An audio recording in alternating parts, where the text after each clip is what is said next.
The bullets shattered the cafe windows before Tasha even registered the sound of gunfire. Glass exploded inward like 1,000 tiny diamonds, raining down on her half-eaten croissant as Jinwoo's body slammed into hers, driving her to the floor. His hand clamped protectively over her stomach, over the baby she'd told him about just 2 hours earlier.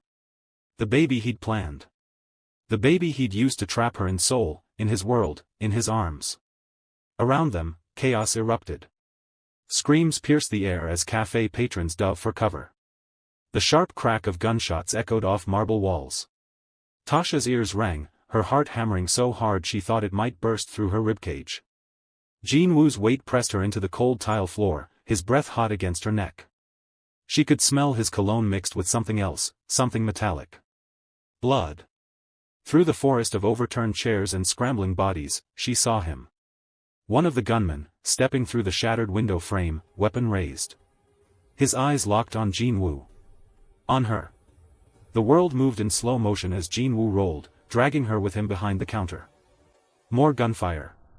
The espresso machine exploded, sending scalding steam into the air. Tasha's hands shook violently as Jinwoo pressed her flat against the floor, his body a shield between her and the violence. She caught a glimpse of his face. Cold. Calculating. This was not the man who brought her tea in bed. This was someone else entirely. Someone dangerous. If you've ever trusted someone completely, only to discover they'd been playing chess while you thought you were playing checkers, drop a comment below. Because what Tasha discovers about the father of her baby will change everything. But before we get there, smash that like button if you're ready for a story about betrayal, obsession, and impossible choices. Now let's go back to where it all began. 72 hours earlier. The pregnancy test sat on the bathroom counter like an accusation. 2 pink lines. Tasha Swift stared at it, her hands gripping the marble sink so hard her knuckles went white. This couldn't be happening. She'd been careful. Religious about her birth control pills. Never missed a single one. She counted backward in her head, trying to make sense of it. 10 weeks. Maybe more. Her mind raced through the timeline of her relationship with Jinwoo. 3 months of whirlwind romance in Seoul. 3 months of falling for a man who seemed too good to be true. Because he was. She picked up her phone with trembling fingers and called Imani, her best friend back in Atlanta. Voicemail. Of course. It was 3 a.m. in Georgia. Tasha's voice cracked as she left a message. Imani, I'm pregnant. I don't know what to do. He said we were being careful. I thought we were being careful. Call me back. Please. She ended the call and stared at her reflection in the mirror. When had she become this person? The woman who'd moved halfway across the world for a consulting job that paid 6 figures. The woman who'd fallen in love with a mysterious Korean businessman who drove a Bentley and lived in a penthouse overlooking the Han River. The woman who was now carrying his child without ever planning to. Tasha grabbed her pill pack from the medicine cabinet, counting the remaining tablets. None missing. Every single pill accounted for. Her stomach turned. If she hadn't missed any pills, then how? She threw on clothes and grabbed her keys, her mind made up. She needed answers, and there was only one person who could give them to her. The drive to Jinwoo's penthouse took 20 minutes through Gangnam's late-night traffic. 20 minutes of her hands sweating on the steering wheel, of her mind spinning through every conversation they'd had about the future. He'd never mentioned children. She'd assumed they were on the same page about taking things slow. Clearly, she'd assumed wrong. The doorman at Jinwoo's building recognized her and waved her through without question. She'd been here enough times over the past 3 months to be familiar. The elevator ride to the 42nd floor felt like descending into water, pressure building in her chest until she could barely breathe. She used her key to let herself in. Jinwoo stood in the kitchen, cooking. He did that sometimes, late at night when he couldn't sleep. The domestic scene would have been charming if Tasha's entire world wasn't crumbling. He looked up when she entered, his face breaking into that devastating smile that had first caught her attention at an art gallery opening 3 months ago. Jagiya, I didn't expect you tonight. I'm making bibimbap. Are you hungry? Tasha pulled the pregnancy test from her pocket and set it on the marble kitchen island between them.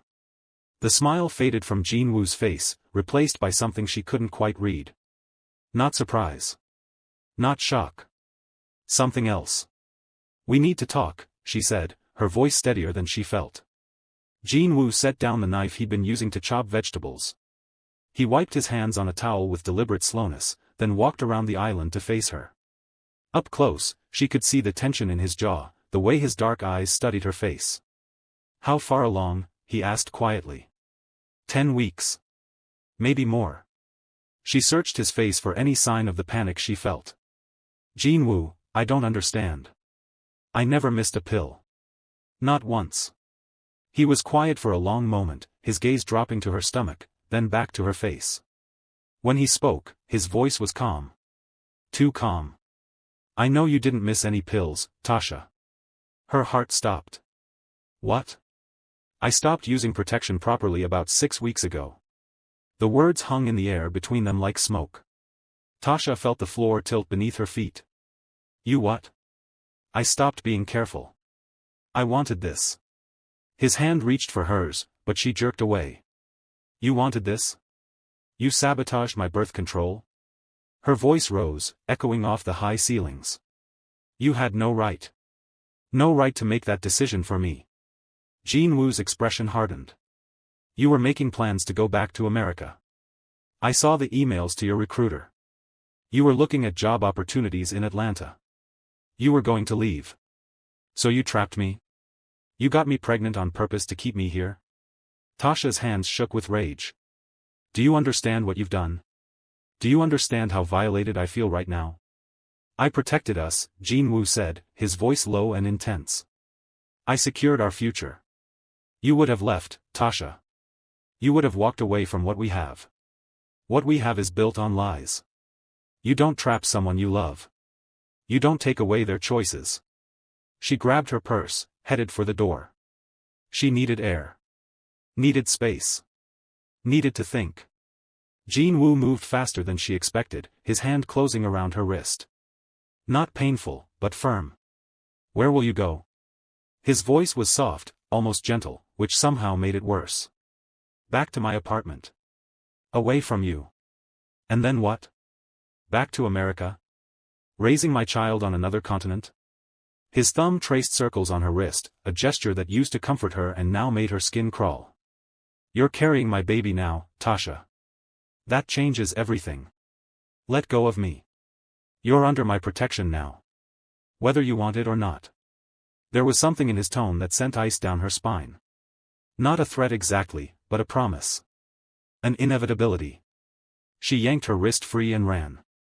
Back in her apartment, Tasha locked the door and slid down against it, her breath coming in sharp gasps. Her hands found her stomach, still flat, still unchanged, but everything was different now. She'd trusted him.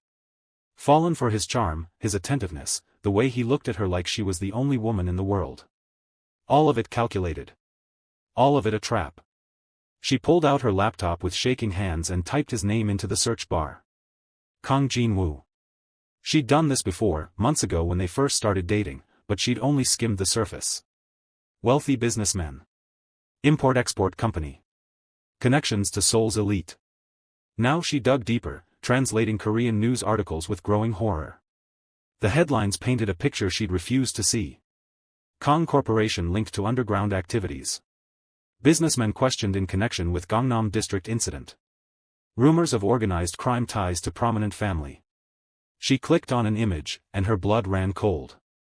Jin-woo stood between two men in expensive suits, all of them outside a courthouse.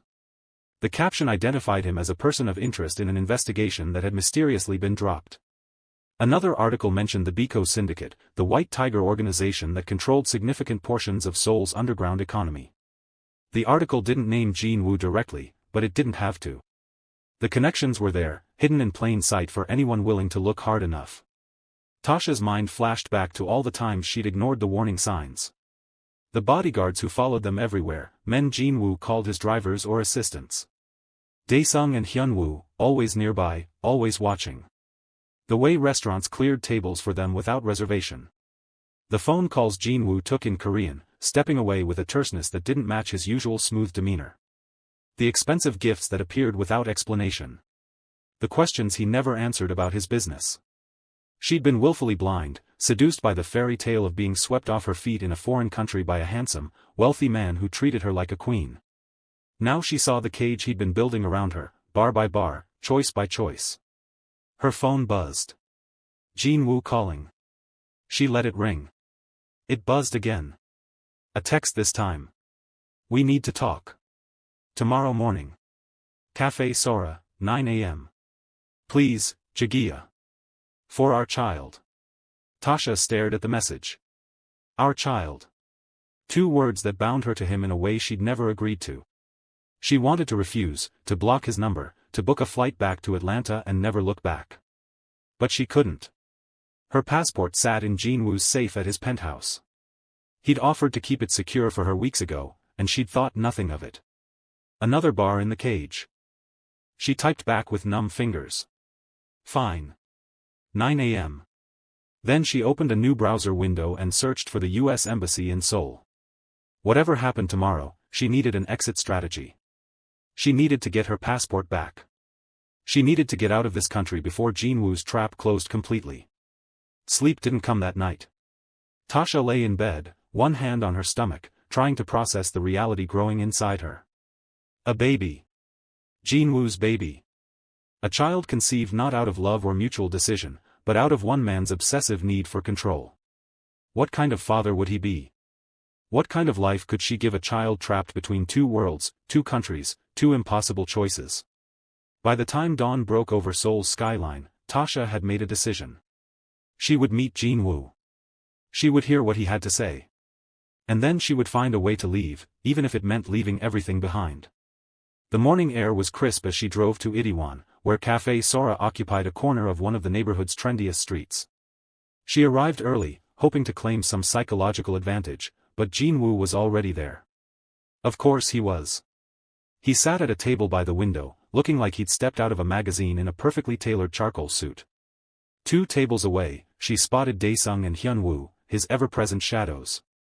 Jin-woo stood when he saw her, pulling out her chair with the same courteous gesture he'd always shown. It would have been romantic if Tasha didn't know the monster beneath the gentleman's veneer. You look tired, he said softly, his eyes searching her face with what seemed like genuine concern. Did you sleep? What do you think? Tasha sat, keeping her purse in her lap, ready to bolt. After finding out the father of my child is a criminal who sabotaged my birth control? Jin-woo's jaw tightened, but his voice remained calm. I'm not a criminal, Tasha. My businesses are legitimate. The articles I read last night tell a different story. Articles written by people who don't understand the complexities of business in Korea. The politics. The jealousies. He leaned forward, his hand reaching across the table. She didn't take it. I've never hidden who I am from you. You've hidden everything from me. The Biko syndicate? The underground connections? The fact that you're basically a Korean mob boss? Her voice rose, and she forced herself to lower it, conscious of the other patrons. You let me think you were just a successful businessman. I am a successful businessman. What my family was, what the organization represents, that's complicated. But it doesn't change how I feel about you. How much I want this life we can build together. A waiter appeared, and Jin-woo ordered for both of them without asking. Her favorite breakfast, the one she'd mentioned liking weeks ago. Even now, he was demonstrating how well he knew her, how attentive he could be. Control disguised as care. I want my passport back, Tasha said flatly once the waiter left. I want to go home. Seoul is your home now. With me. With our baby. You don't get to decide that. You don't get to decide my life. I'm not deciding. I'm protecting. Jin-woo's voice carried an edge now, the smooth facade cracking. Do you know what happened to the last woman who tried to leave someone in my position? Do you know what my enemies would do if they knew about you? About the baby? Fear spiked through her anger. Is that a threat? It's a reality. The moment you became pregnant with my child, you became a target. That's why I have Daesung and Hyun-woo watching us. That's why we need to make this official. Marriage. Protection. A life where you and our child are safe. Safe in a cage. Safe and alive. The words hung between them, heavy with implication. Tasha felt tears burning her eyes, but she refused to let them fall. She wouldn't give him the satisfaction of seeing her break. I have an appointment at the U.S. Embassy this afternoon, she lied, testing him. I'm declaring myself in distress. They'll help me get home. Something flickered in Jinwoo's eyes. Not anger. Something colder. No, you don't. Excuse me? You don't have an appointment. I would know. The certainty in his voice sent chills down her spine. How would he know? Was he monitoring her communications? Had he hacked her email? You can't keep me here against my will. I'm an American citizen. You're the mother of my child. That supersedes your citizenship. Jinwoo's hand finally withdrew from across the table. I'm trying to do this the right way, Tasha. I'm trying to give you choices. But make no mistake, you're not leaving Seoul. Not now. Not ever. Tasha opened her mouth to respond, to scream, to do something, but movement outside the window caught her attention. A black SUV pulled up to the curb, parking illegally in front of the cafe. Its windows were tinted too dark to see inside. She watched Daesung stiffen at his table, his hand moving subtly toward his jacket. Everything happened at once. The SUV's doors flew open and men emerged, weapons already drawn. Daesung shouted something in Korean, diving toward Jinwoo and Tasha's table. The front window exploded inward as gunfire erupted, transforming the peaceful morning cafe into a war zone. Jinwoo's chair toppled backward as he lunged for Tasha, his body slamming into hers with enough force to drive them both to the floor. Her head cracked against tile, stars bursting across her vision. Above them, bullets punched through walls, shattered dishes, turned the cafe into a killing ground. Tasha couldn't breathe, couldn't think, couldn't do anything but register the weight of Jinwoo's body covering hers, his hand pressed protectively over her stomach even as death screamed around them. She heard screaming, realized some of it was coming from her own throat. A man fell near their overturned table, his eyes wide and unseeing, blood pooling beneath him. Tasha had never seen death before. Now she couldn't look away from it. Jinwoo shifted above her, and suddenly there was a gun in his hand. Where had it come from? She watched in frozen horror as he rose to one knee, firing with a calm precision that belonged in an action movie, not in the life of the man she thought she knew. Two of the attackers dropped. Daesung and Hyunwoo were returning fire from behind cover, their weapons appearing as if they'd always been there, always ready. The cafe filled with the acrid smell of gunpowder and fear. Through the chaos, Jinwoo never stopped shielding her body with his own, never stopped protecting the baby growing inside her. The baby he'd trapped her with.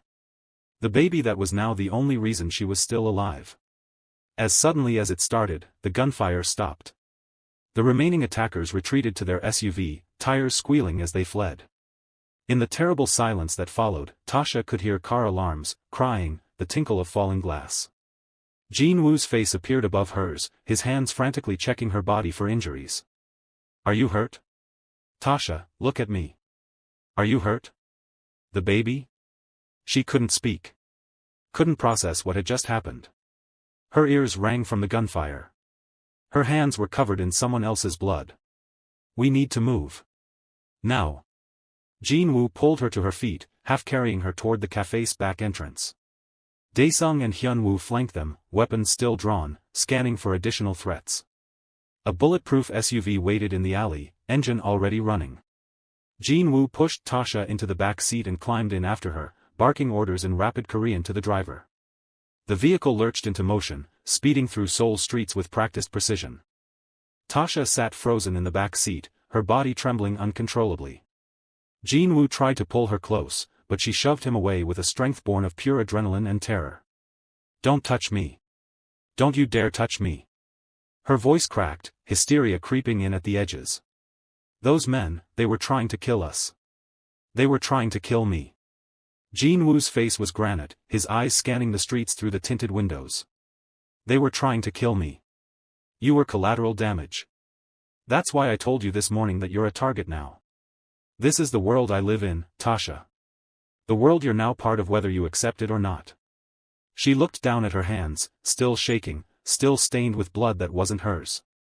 The dead man's face flashed through her mind. His empty eyes. The pool of red spreading beneath him.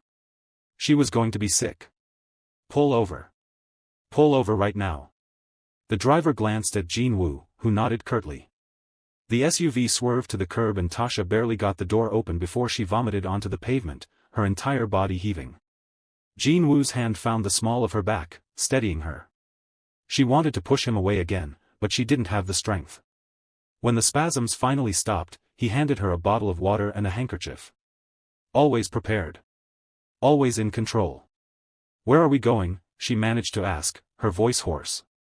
Somewhere safe. Somewhere they can't reach you. The SUV merged back into traffic, heading away from the city center.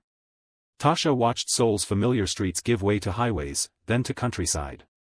They'd been driving for over an hour when they reached a private airfield. A sleek jet waited on the tarmac, stairs already deployed. No. Tasha planted her feet when Jinwoo tried to guide her toward the plane. No, I'm not getting on that. Where are you taking me? Jeju Island. I have a property there. Secure. Protected. No one will find us. I'm not going anywhere with you. I want to go to the embassy. I want to go home. Jinwoo's patience, already worn thin by the attack, finally snapped. His hand gripped her upper arm, not hard enough to hurt but firm enough to communicate that this wasn't a negotiation.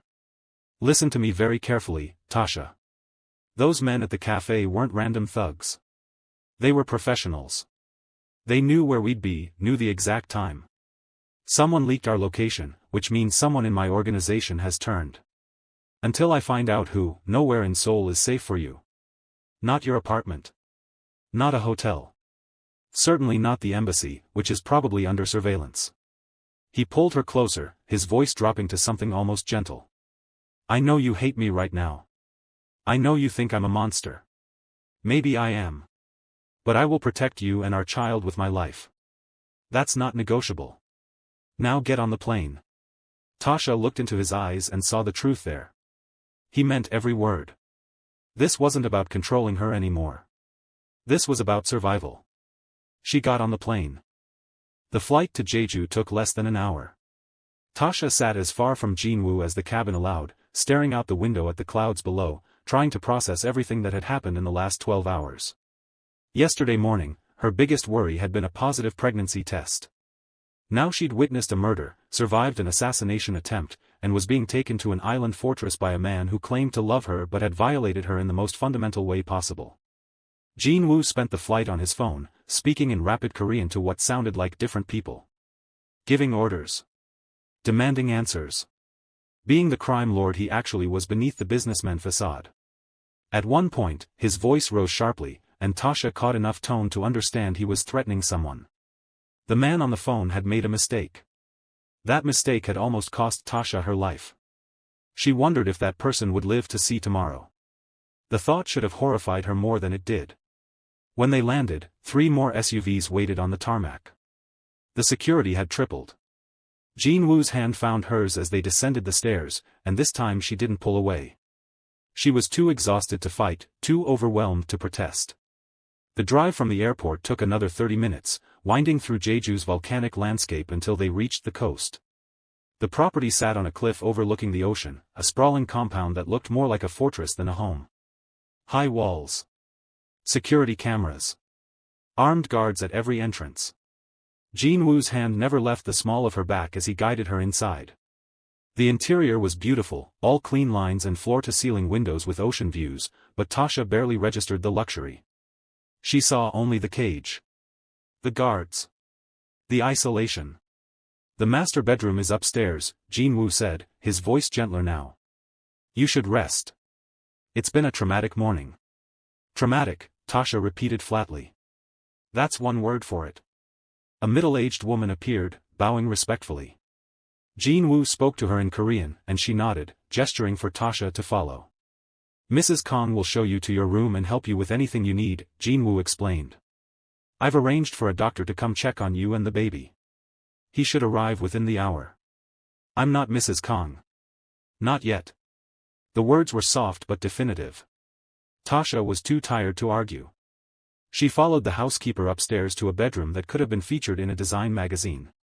The bed was enormous, covered in expensive linens. The attached bathroom had a soaking tub that overlooked the ocean. Any other time, any other circumstance, it would have been paradise. Now it was just a prettier prison. Mrs. Kong laid out fresh clothes and toiletries, speaking in broken English about dinner and comfort. Tasha nodded numbly, waiting until she was alone to finally let the tears fall. She cried for the life she'd left behind in Atlanta. For the career she'd abandoned for what she thought was adventure and romance. For the naive woman who'd believed a fairy tale and ignored every red flag. Most of all, she cried for the baby growing inside her, conceived without consent, already trapped in a world of violence and impossible choices. After the tears dried, Tasha explored her new prison. The bedroom door wasn't locked, which surprised her until she tried the doors downstairs. Every exit was either locked or guarded. The windows were bulletproof. The property was surrounded by walls and armed men. Jin-woo didn't need to lock her bedroom door. He'd locked the entire compound. The doctor arrived as promised, a kind-faced older man who spoke excellent English. He examined Tasha with professional detachment, performing an ultrasound that showed a tiny flicker on the screen. A heartbeat. Real. Undeniable. The baby is healthy, the doctor announced, smiling. About 10 weeks along. Due date would be late June. Mother and baby both survived today's stress remarkably well. You're very strong, Mrs. Kong. There it was again. That name. That assumption. Tasha didn't correct him. What was the point? The doctor left her with prenatal vitamins and instructions to rest. As if rest was possible in a fortress on an island with no way home. Jin-woo appeared in the doorway as the sun began to set, his tie loosened, exhaustion evident in the lines around his eyes. The doctor says you're both fine. Physically. Tasha didn't look at him, keeping her gaze on the ocean beyond the windows. Physically, we're fine. Everything else is destroyed, but our bodies are intact. Jin-woo crossed the room and sat on the edge of the bed, careful to maintain distance between them. I found the leak. One of my accountants was being blackmailed. His daughter's gambling debts. The Jade Dragons got to him, made him choose between his daughter's life and reporting my movements. Did you kill him? Tasha's voice was emotionless. She wasn't sure she wanted to know the answer. No. I paid off his daughter's debts and sent his family to Canada. He'll live, but not in Korea. Jin-woo's hands clasped between his knees. The men who attacked us were Jade Dragons. They're trying to move in on Biko territory. Taking me out would create a power vacuum they could exploit. How nice for them. They failed, so I suppose they'll try again. They'll try. They'll fail. I've been doing this since I was 16 years old, Tasha. I've survived 7 assassination attempts. This was just another Tuesday for me. He turned to face her, and for the first time, she saw genuine vulnerability in his expression. But you're not used to this world. You're not hardened to the violence. And you shouldn't have to be. That's why I brought you here. That's why I'm keeping you close. Not to imprison you, but to protect you from the consequences of loving me. You don't get to call it love, Tasha said, her voice breaking. Love doesn't sabotage birth control. Love doesn't trap someone. Love doesn't force someone into a life they never chose. You're right. The admission shocked her into silence. Jin-woo stood, walking to the window, his silhouette dark against the setting sun. What I did was selfish. Possessive. Wrong. I knew you were planning to leave, and I couldn't bear it. I'd lost everyone I ever cared about. My parents when I was 12. My mentor when I was 20. My best friend 2 years ago. Everyone I love dies or leaves. He turned back to her, and in the fading light, she saw moisture in his eyes. Then you walked into that gallery, and for the first time in years, I felt something other than emptiness. You made me want a life beyond the syndicate. Beyond the violence. I know I went about it the wrong way. I know I should have talked to you, should have given you a choice. But I was terrified that if I gave you a choice, you'd choose to leave. Tasha's throat tightened. Part of her wanted to stay angry, to hold on to the rage that was the only thing keeping her from falling apart completely. But another part, a part she hated, understood. Understood the desperation of someone who'd lost everything trying to hold on to something good, even if it meant destroying it in the process. I can't forgive you, she whispered. Not yet. Maybe not ever. I know. And I can't promise to stay after the baby is born. I can't promise to be what you want me to be. I know that too. Jin-woo moved closer but didn't touch her. All I'm asking is that you let me protect you. Let me keep you safe until this war with the Jade Dragons is over. Then, if you still want to leave, I'll help you. I'll give you your passport, money, whatever you need. I'll even step back from the baby's life if that's what you want. Just please, let me keep you alive long enough to make that choice. It was the most honest he'd been since she'd met him. Tasha searched his face for manipulation, for the calculated charm that had drawn her in initially. She found only exhaustion and something that looked like genuine remorse. If someone trapped you with a pregnancy, would you ever be able to forgive them? Could fear and obsession ever transform into real love, or is that just what we tell ourselves to survive? Drop your thoughts in the comments because Tasha's about to face an impossible choice. And if you're invested in this story, hit that subscribe button because what happens next will change everything. 5 days passed in the Jeju compound, and Tasha fell into a strange routine that felt like living in a dream she couldn't wake from. Mrs. Kong brought breakfast every morning at 8. Jin-woo worked from a home office, constantly on calls in Korean, managing his empire from the island. Guards rotated shifts with military precision. And Tasha walked the grounds like a ghost, touching the walls that kept her in, studying the patterns of the security detail, looking for weaknesses she knew she'd never find. Jin-woo gave her space but never strayed far. She'd catch him watching her from across a room, his expression unreadable. At night, he slept in a guest room down the hall, honoring an unspoken boundary between them. The compound had everything she could possibly need except the one thing she wanted most. Freedom. On the 6th morning, Tasha woke to find Jin-woo gone. Mrs. Kong explained in halting English that he'd returned to Seoul for urgent business, that he'd be back by nightfall, that Tasha shouldn't worry. But Tasha wasn't worried. She was calculating. This was the first time since the attack that Jin-woo had left her alone. The first real opportunity she'd had to take control of her own fate. She spent the morning observing the guards more carefully than before. There were 6 of them on day shift, rotating in pairs around the property's perimeter. They changed positions every 2 hours like clockwork. And during the changeover, there was a gap. 15 minutes when the south entrance was less watched, when someone fast and desperate enough might slip through. Tasha's hands shook as she packed a small bag. Her phone, which Jin-woo had returned to her with assurances it was secure. The cash she'd found in her apartment, stuffed in her purse the morning of the cafe attack. A change of clothes. Nothing that would slow her down. At 2:45, she made her move. The guard shift change started precisely at 2:45, just as it had every day she'd been watching. Tasha slipped out through the kitchen entrance, keeping low, moving fast toward the south wall. Her heart hammered so hard she thought the guards might hear it. The wall was 12 feet high, but there was a storage shed near it that she could climb. She'd mapped this route in her head a dozen times, playing it through, finding the angles. The shed roof groaned under her weight, but she didn't stop. Couldn't stop. This was her only chance. She pulled herself up onto the wall, scraping her hands on rough concrete, not caring about the pain. On the other side was a narrow road that wound down toward the main highway. And on that road, a black sedan sat waiting. The window rolled down, and a woman's face appeared. Western, professional, with steel-gray hair pulled back severely. Ms. Swift, my name is Director Rebecca Morrison. United States Embassy. Your friend Imani filed a missing persons report. We've been looking for you. Please, get in the car now. We don't have much time. Tasha didn't hesitate. She dropped down from the wall, her ankle twisting painfully on landing, and ran for the car. She was reaching for the door handle when she heard the shouts behind her. The guards had spotted her.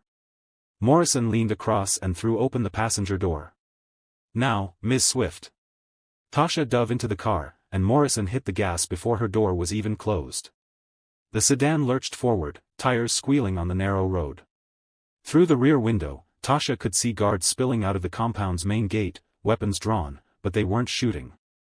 They wouldn't risk hitting her. Jin-woo's orders, probably. Always protecting his investment. Are you injured? Morrison asked, her eyes flicking between the road and her rearview mirror. Did he hurt you? I'm pregnant, Tasha said, the words tumbling out. He got me pregnant on purpose. To trap me. I just want to go home. Please, I just want to go home. We'll get you home. But first, we need to talk about why you were really in Seoul. The word sent ice through Tasha's veins. What? Morrison navigated the winding road with practiced precision, putting distance between them and the compound. Your consulting job with Meridian Solutions. Did you really think you were just doing marketing analysis for Korean tech firms? I was doing marketing analysis. That's what I was hired for. You were hired by a CIA front company, Ms. Swift. Meridian Solutions doesn't exist as a legitimate business. It's an intelligence operation. And you were the perfect asset because you had no idea you were gathering intelligence.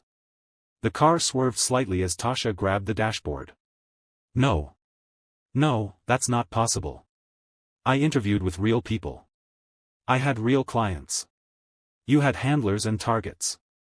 Every meeting you took, every report you filed, every piece of data you collected on those tech companies was fed directly to U.S. intelligence. Those firms have connections to North Korean weapons development, to Chinese military technology, to operations that threaten American security interests. Morrison glanced at her, and something almost like sympathy crossed her face. I'm sorry. Most effective assets don't know their assets. It's cleaner that way. Less complicated. Tasha felt like she was drowning. Kang Jin-woo. Did he know? We believe so. We think that's why he approached you initially. You were getting too close to information about his organization's connections to those same tech firms. He needed to neutralize you as a threat. Romance was the obvious solution. Every memory of the past 3 months shifted into a new, horrifying context. The gallery where they met, had that been staged? Their first date, their first kiss, the moment she thought she'd fallen in love, had all of it been manipulation? So everyone was using me, Tasha said numbly. My government. The man who claimed to love me. I was just a pawn in everyone's game. You were a civilian caught in a complicated situation. But you're safe now.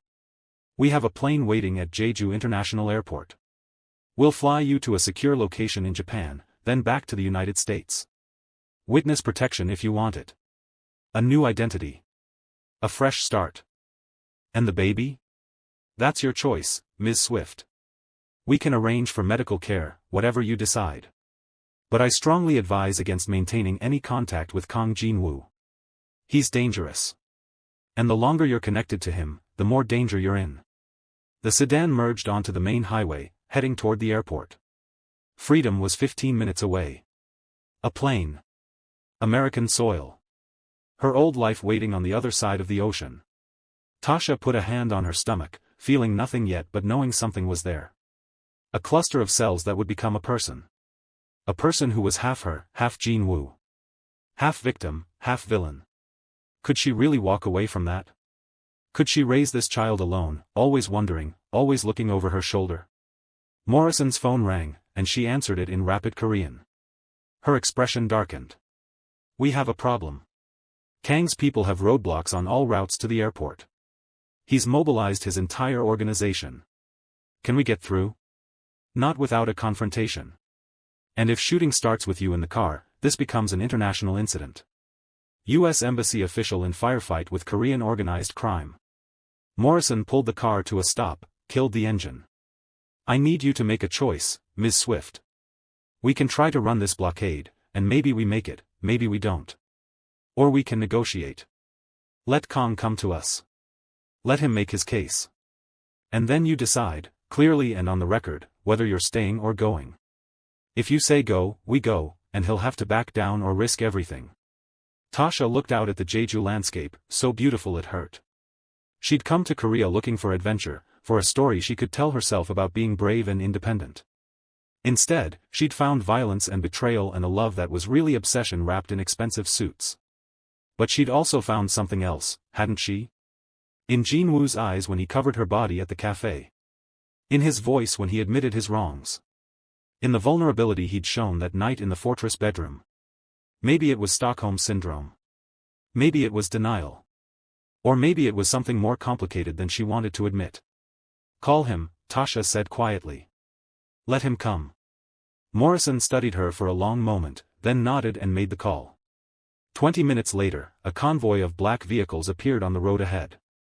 They approached slowly, deliberately, parking in a semicircle that boxed in Morrison's sedan.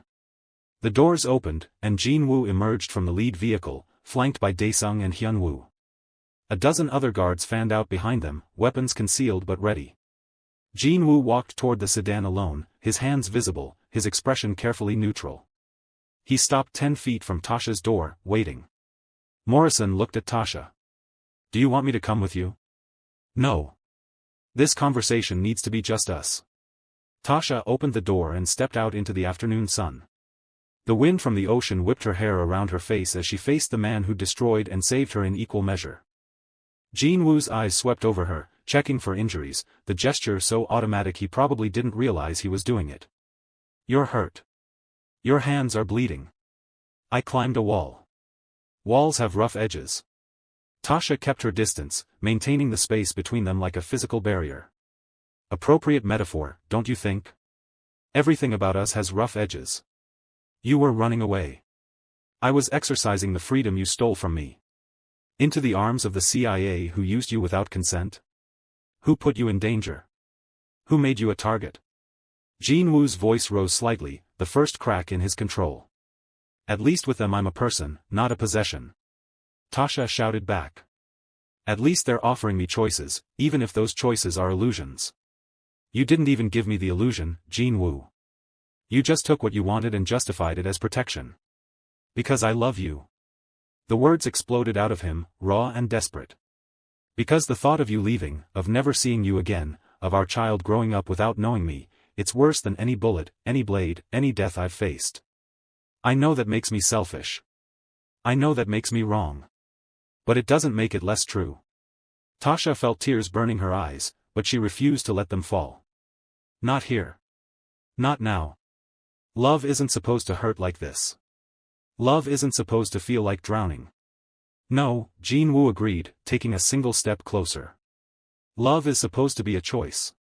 And I took that choice from you. So I'm giving it back now. Jin-woo reached into his jacket pocket, and every guard on both sides tensed. But what he pulled out wasn't a weapon. It was Tasha's passport and a thick envelope. He held them out to her, his hand steady even though his eyes betrayed something deeper. Your passport. $50,000 in cash. Enough to start over anywhere you want. Director Morrison can put you on a plane tonight, and I'll make sure no one follows you. No tracking. No surveillance. No interference. Tasha stared at the documents in his hand, unable to move. This was what she'd wanted. What she'd been planning since the moment she discovered the pregnancy. Freedom. Escape. Her old life waiting across the ocean. So why couldn't she make her feet move forward to take them? There are conditions, Jin-woo continued, his voice carefully controlled. If you leave, I dismantle the Biko syndicate. I hand over operations to my second-in-command and walk away from the organization. I become Daniel Cho, legitimate businessman, nothing more. I get therapy for the control issues, the possessiveness, all of it. I work on becoming someone worthy of being a father, even if it's from a distance. He took another step closer, and this time Tasha didn't back away. But if you stay on your terms. You decide where we live. You decide the boundaries. You decide if and when we marry. You decide how involved I am in the pregnancy, in the birth, in raising our child. I give you complete autonomy over your own body, your own choices, your own life. I become a partner, not a captor. And if I ever want to leave later? Tasha's voice cracked. After the baby is born? After a year? After 10 years? Then you leave. With my blessing and my support. I'll never trap you again, Tasha. I swear it on my parents' graves. On the life of our child.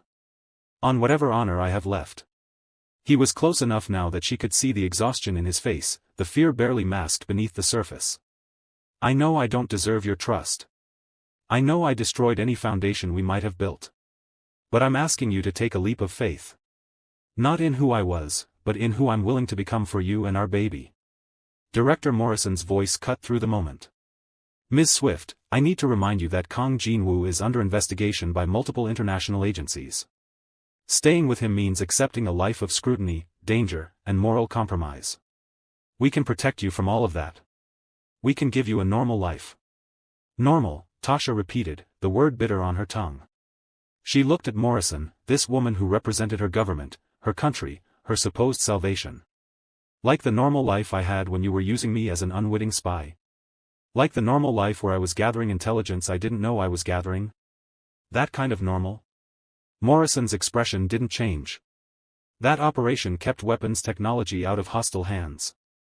Your work, whether you knew it or not, served a greater good. I didn't consent to serving a greater good. I consented to a marketing job. You took my choices just as much as he did. The only difference is you wrapped it in patriotism and called it justified. Tasha turned back to Jin-woo, her heart pounding so hard she could feel it in her throat. You're both manipulators. You both used me.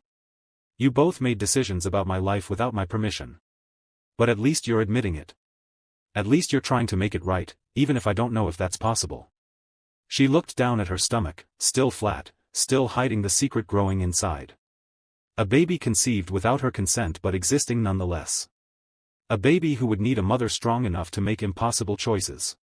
A baby who deserved better than to be born from trauma and lies. I'll stay, she said quietly, and the words felt like jumping off a cliff with no certainty of landing safely. But not because I forgive you. Not because I trust you. I'm staying because running away to witness protection with the CIA means spending the rest of my life looking over my shoulder, wondering if they're still using me, still lying to me. At least with you, I know what the monster looks like. Jin-woo's eyes closed briefly, and when they opened again, there was moisture there.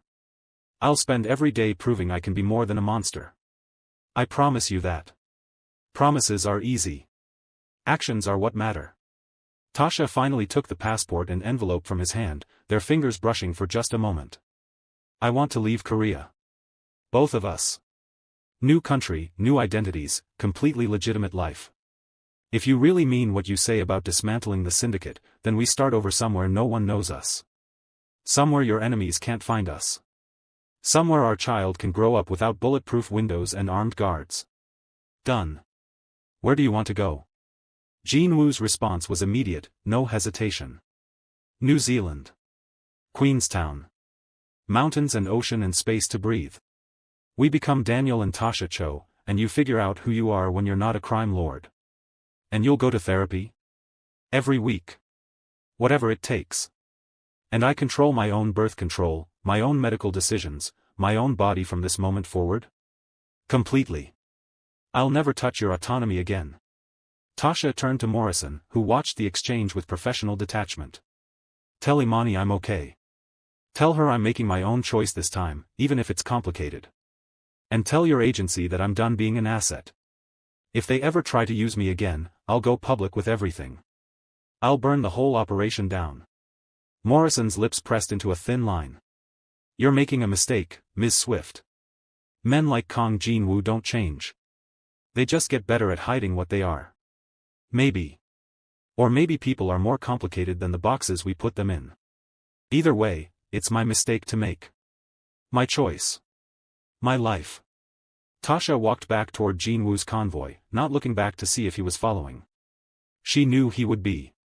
For better or worse, they were bound together now, not just by the baby growing inside her, but by the wreckage of everything that came before and the slim hope of something better on the other side. The ride back to the compound was silent. Tasha sat in the back seat, Jin-woo beside her but not touching, respecting the invisible boundary between them. When they arrived, she went straight to the bedroom and locked the door, needing space to process what she'd just done. Had she made the right choice? Or had she just chosen a different cage, one decorated with promises instead of locks? She pulled out her phone and finally called Imani back. Her friend answered on the first ring, her voice frantic. Tasha. Oh my God, where have you been? The embassy called and said they found you but then you disappeared again and I've been losing my mind. I'm okay, Imani. I'm safe. It's complicated, but I'm safe. Tasha's voice broke, and suddenly she was crying, all the fear and exhaustion and impossible weight of the past week pouring out. I'm pregnant. The father is a Korean crime lord who got me pregnant on purpose to keep me from leaving. I was working for the CIA without knowing it. Someone tried to kill us. And I just chose to stay with him instead of going into witness protection because somehow that felt like less of a lie. There was a long silence on the other end. Then Imani's voice, steady and sure. Okay. Okay, that's a lot to unpack. But first question, and be honest with me. Are you staying because you want to, or because you're afraid of what happens if you leave? Tasha thought about it, really thought about it. Both. I'm terrified of him, of what he's capable of what loving him might cost me. But I'm also terrified of running for the rest of my life. Of raising this baby alone while looking over my shoulder. Of never knowing if the people claiming to help me are just using me for something else. At least this way, I'm choosing my own poison. That's the most depressing thing I've ever heard you say. I know. But it's also the most honest I've been with myself in months. I ignored every red flag because I wanted the fairy tale. Now I'm living in the consequences. The best I can do is try to build something real from the wreckage. They talked for another hour, Imani making Tasha promise to call every day, to have an exit plan, to never let Jin-woo isolate her from the outside world. When they finally hung up, Tasha felt simultaneously lighter and heavier. She'd made her choice. Now she had to live with it. A soft knock on the bedroom door interrupted her thoughts. Tasha? I've made dinner. You need to eat. For the baby. Jin-woo's voice was careful, tentative in a way she'd never heard before. She opened the door to find him standing there with a tray of food, looking almost uncertain. This man who commanded an army of criminals, who survived assassination attempts before breakfast, looked genuinely worried that she might refuse his offering of grilled fish and rice. Thank you, she said, taking the tray. Jin-woo, I need you to understand something. I'm staying, but I don't love you right now. I might never love you again the way I did before I knew the truth. The best I can promise is that I'll try to build something new. Something honest. But it's going to take time. A lot of time.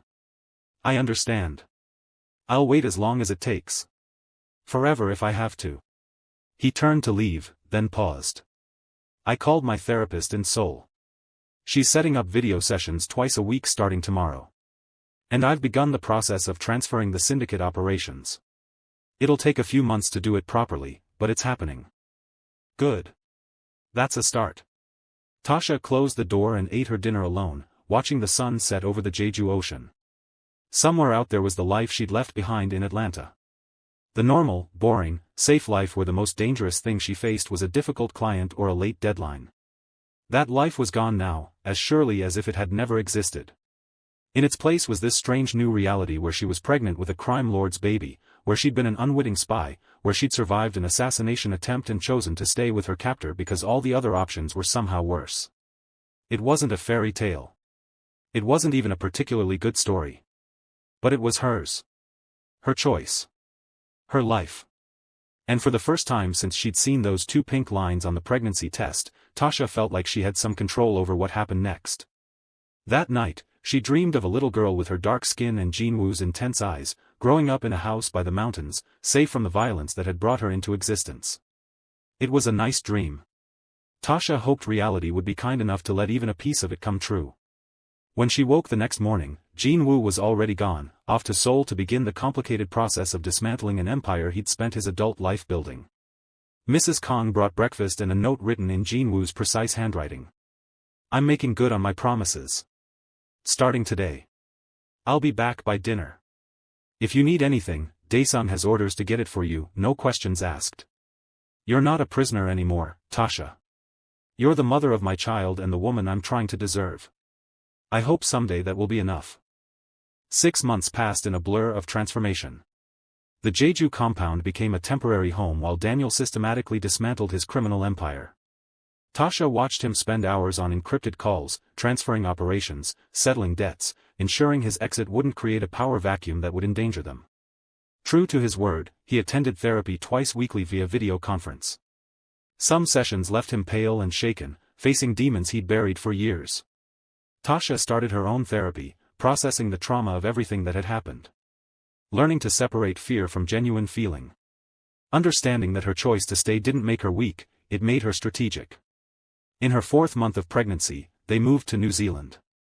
Queenstown welcomed them as Daniel and Tasha Cho, a wealthy couple seeking a quieter life. No syndicate. No CIA. No bulletproof windows or armed guards. Just a house in the mountains overlooking a pristine lake. Daniel started a legitimate tech consulting business, using skills he'd always had but never properly applied. Tasha launched her own marketing agency, working with real clients on actual projects. For the first time in months, she felt like herself again. But healing wasn't linear. Some nights, Tasha still woke screaming from nightmares about the cafe shooting. On those nights, Daniel would appear in her doorway, never entering without permission, just standing there until she decided whether she wanted company or solitude. More often than not, she chose company. They'd sit on the back porch wrapped in blankets, drinking tea, talking about everything and nothing. He told her about growing up in Seoul's orphanages after his parents died. About being recruited into the Biko syndicate at 16 because he was smart and desperate and had nowhere else to go. She told him about the pressure of growing up in Atlanta with parents who expected perfection. About taking the Seoul job partly to prove herself and partly to escape suffocation. About how lonely she'd been before meeting him, how that loneliness had made her vulnerable. "I should have seen the warning signs," she said one evening, her hand resting on her swollen belly. The baby was active now, kicking like she was training for gymnastics. "All the red flags. But I didn't want to see them because you made me feel special." "You are special." That was never a lie. "The circumstances were wrong, my methods unforgivable, but what I felt was always real." Daniel's voice was quiet. "Still is. I know. That's what makes it so complicated." They existed in strange limbo between enemies and lovers, bound by the baby growing between them. Tasha set boundaries, and Daniel respected every single one. Separate bedrooms until she decided otherwise. No physical intimacy unless she initiated. Complete autonomy over her body, her medical decisions, her birth plan. He attended every prenatal appointment but always asked permission first. Bought baby supplies but let her make final decisions. He was learning to be a partner instead of a captor, and the effort showed. Her water broke 3 weeks early at 2 in the morning. "Daniel," Tasha called out, her voice surprisingly calm. "It's time." He appeared within seconds, hospital bag already in hand. No panic. Just steady competence. The drive through empty streets felt surreal. Daniel's hand found hers, squeezing gently through each contraction. Somewhere in the past months, she'd started letting him touch her again. Small things at first. Now this, his fingers laced with hers, anchoring her. Labor was brutal. 18 hours of contractions that felt endless. Daniel stayed through all of it, letting her crush his hand, whispering encouragement in mixed English and Korean. "I can't do this," Tasha gasped during a particularly harsh contraction. "Yes, you can. You survived me at my worst. You can survive anything." It was so absurdly honest that Tasha laughed through the pain. Then she pushed, and pushed, until suddenly there was a cry, high and indignant, and a nurse placed a tiny perfect human on her chest. "It's a girl," the nurse announced. 7 pounds, 4 ounces. Completely healthy. Tasha looked down at her daughter, this tiny creature with dark skin and black hair, and felt everything shift. All the pain and betrayal and complicated choices suddenly made sense. Not justified.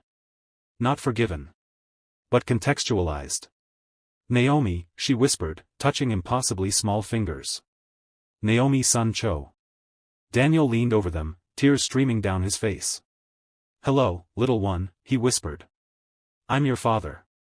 And I promise I will spend every day being worthy of that title." Tasha carefully transferred Naomi into his arms, showing him how to support her head.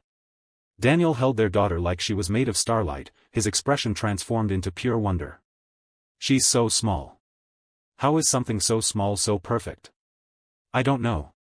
But she is." Tasha leaned back, exhausted but unable to look away. "Daniel, I need to tell you something." He looked up, concerned. "What's wrong?" "Nothing's wrong. I just need you to know that I'm staying. Not because I'm trapped or afraid. Not just because of the baby. I'm staying because somewhere in these months, you became someone I could choose. Not Jinwoo the crime lord. But Daniel. The man who keeps promises. Who goes to therapy even when it's hard. Who's learning to share power in this relationship." Tears spilled down his cheeks. "I don't deserve that choice. Probably not. But I'm making it anyway. Life isn't about deserve. It's about what we do with broken pieces. We've taken something broken and built something real. Something imperfect but honest." She touched his face, wiping tears. "I haven't forgotten what you did. I haven't completely forgiven it. But I see who you're becoming, and I want to be part of that journey. For me. For Naomi. For us. Daniel closed his eyes against her palm. I will spend the rest of my life earning this. I know. That's why I'm staying. As the sun rose over Queenstown's mountains, painting the hospital room gold, they sat together. The three of them. A family built from broken pieces. Outside this room, the world continued with all its complications and dangers. But inside, they had this moment. This beginning. The first weeks with Naomi were chaos and wonder mixed together. Daniel learned to change diapers at 3 a.m., to walk endless circles when she wouldn't sleep, to sing Korean lullabies his mother once sang to him. Tasha watched him transform from a man terrified of his capacity to harm into a father who researched the best formula and read parenting books with the same intensity he'd once used for syndicate operations. One night, she found him in the nursery at 4 a.m, just watching Naomi sleep. Is she okay? She's perfect. I just wanted to make sure she was breathing. He turned to Tasha. I keep thinking about what could have happened. If those men at the cafe had been better shots. If I'd lost you both. But we're here. We're safe. She took his hand. We stay smart and vigilant, but we don't let fear stop us from living. Naomi deserves better than parents constantly looking over their shoulders. He pulled her close, and she let herself fully relax into his embrace. Not because she had to, but because she wanted to. They stood holding each other while their daughter slept, and Tasha felt something she hadn't felt in over a year. Peace. Not complete or permanent, but real. The months that followed brought growth. Daniel's therapy continued. Tasha started joining him for couple sessions. They talked about trust and trauma, about forgiveness and moving forward. It was hard work. Some sessions ended in tears. But they kept showing up, kept doing the work, kept choosing each other. On Naomi's 6-month birthday, during a walk through Queenstown's botanical gardens, Daniel proposed. Marry me. Not because you have to. Not just because of Naomi. Because I love you, and I want to spend my life proving love is more than the terrible way it started. Tasha looked at him, her captor and savior, her worst mistake and greatest choice. Ask me again in a year. If we're still doing the work, still choosing each other, still building something real, then ask. And my answer will be yes. Will be? Definitely will be. But you have to wait. You have to earn it. Daniel smiled. I can wait. Therapy taught me patience. That evening, as Naomi slept and they sat on the back porch under endless stars, Tasha thought about who she'd been 18 months ago. The naive woman who'd boarded a plane to Seoul looking for adventure. Who'd fallen for a charming businessman without seeing the danger beneath. That woman was gone. Replaced by someone harder and wiser. Someone who'd survived betrayal and violence. Someone who'd chosen to stay with her captor and somehow built something real from the wreckage. Was it the right choice? Maybe she'd never know. But it was her choice, made with open eyes and full awareness of all the complications. Daniel emerged with a fussy Naomi, settling beside Tasha. Their daughter between them, they watched the stars in comfortable silence. Thank you, Daniel said finally. For staying. For giving me a chance to be better. For this life. Thank you for keeping your promises. For doing the work. For becoming someone I could choose. She looked at Naomi. She'll have questions someday. About how we met. About the complicated truth. Then we'll answer honestly. We'll tell her people make mistakes, sometimes terrible ones. But those mistakes don't have to define us if we're willing to change. We'll teach her about accountability and growth and the messy reality of love. And if she judges us? We'll accept that judgment and love her anyway. That's what parents do. Tasha had learned that survival sometimes meant staying instead of running. That courage sometimes looked like forgiveness. That love was rarely simple but could be real even when complicated. She'd been trapped by a pregnancy she never consented to, caught between a crime lord and the CIA, forced to make impossible choices. But somewhere in that darkness, she'd found her own power. The power to choose. To demand change. To build something new from wreckage. Was it a happy ending? Not in the fairy tale sense. There were still scars, still trauma to process, still moments when the past crashed into the present. But it was real. Honest. Theirs. Maybe that was better than any fairy tale. Because fairy tales were pretty lies about perfect love conquering all. This was messy truth about imperfect people doing their best. About a woman who'd been violated finding her voice and power. About a man who'd been a monster learning to be human. About a baby born from darkness who would grow up surrounded by light. As night deepened and stars wheeled overhead, Tasha made peace with her choices. Not because they were right or wrong, but because they were hers. She'd survived. She'd chosen. She'd built a life from ruins. Daniel carried Naomi back to her crib, and Tasha followed, watching him settle their daughter with practiced gentleness. This man who'd once commanded criminals now sang lullabies and changed diapers without complaint. People could change. Not easily. Not without tremendous work. But they could change. And witnessing that change, being part of it, choosing to believe in it, took its own kind of courage. Standing together in their daughter's nursery, hands linked, watching her sleep, Tasha finally let go of who she'd been. She was a mother now. A survivor. A woman who'd stared into darkness and refused to let it consume her. "I love you," she whispered, saying it for the first time since discovering the pregnancy. "Not the way I loved you before. Something deeper. Harder. More real." Daniel's breath caught. "I love you too. More than I thought I was capable of." As Tasha drifted toward sleep in Daniel's arms, their daughter safe in the next room, she felt something she'd thought lost forever. Hope. Not for a perfect future, but for a real one.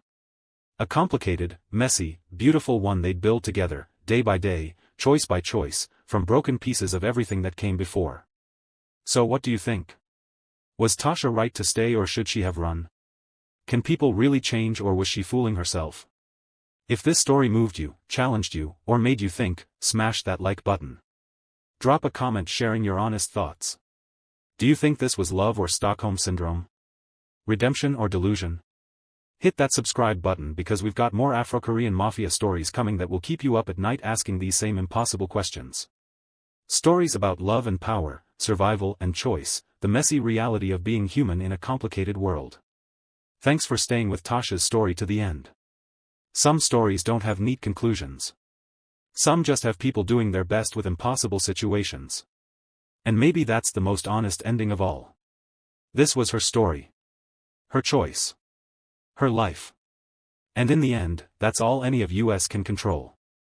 The choices we make when every option is imperfect. The grace we extend for being beautifully, terribly human. The hope we hold onto when darkness tries to take it away. Tasha held on to hope. And sometimes, that's enough.